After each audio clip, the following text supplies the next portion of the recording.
Saudara, pelarian dua perempuan buronan kasus dugaan penipuan dan penggelapan yang merugikan perusahaan sebesar 7 miliar rupiah berakhir di tangan petugas Satreskrim Barreskrim Polri. Kedua pelaku dibekuk di Cianjur, Jawa Barat dan Kota Tangerang, Banten setelah melarikan diri selama hampir 1 tahun.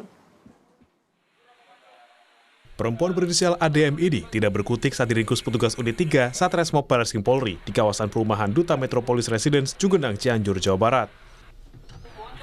Ia diringkus saat sedang bersama dua orang kerabat setelah buron selama hampir 1 tahun dalam kasus dugaan penipuan dan penggelapan di perusahaan tempatnya bekerja. Saat diperiksa, ADM mengakui perbuatannya dan membeberkan tempat persembunyian terduga pelaku lain berinisial JAP. Petugas kemudian menuju tempat persembunyian JAP di perumahan Duren Village, Kota Tangerang.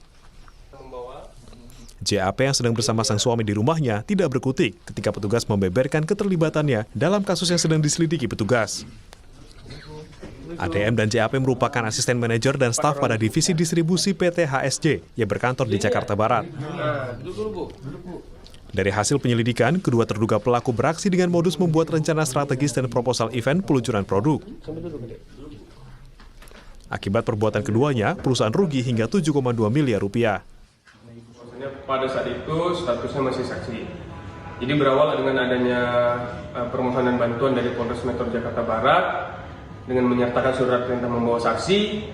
Kemudian kami bersama-sama dengan Polres Metro Jakarta Barat melakukan penyelidikan, di mana hasil penyelidikan tersebut membuahkan hasil. Kami temukan saudari JAP ada di daerah Cianjur dan saudari ADM berada di daerah Tangerang Kota. Kedua terduga pelaku diserahkan ke Polres Metro Jakarta Barat dan terancam hukuman 5 tahun penjara. Bongga Wangga, Kompas TV, Jakarta.